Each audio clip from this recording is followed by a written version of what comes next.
So tonight we've been talking about how we improve permanent pasture, and I've been given recommendations about putting in good infrastructure, whether that be water, electric fencing, so we can have really good subdivisions and put a bit of pressure on that grass to try and rejuvenate it and make it work harder. So the equipment we use to improve permanent pasture is relatively cheap. We just use good quality poly wire, white electric fence posts, a good mains energiser and good sized poly pipe with water troughs so that we can give stock sufficient water in the paddocks.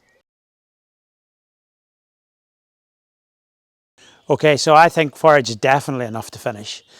We've been finishing cattle for years just using forages. My preferred forage is grass and clover, mainly red clover, but sometimes white clover as well. But there's no doubt that you can finish stock off that as long as it's managed properly, as long as you've got rotational grazing in place, no problem.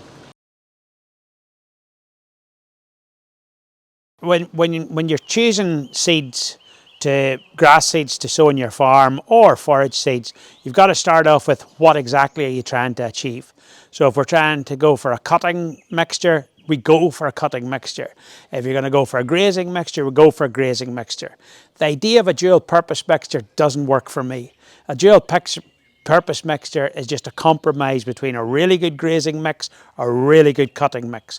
I'm trying to graze cattle, so I put in a grazing mix.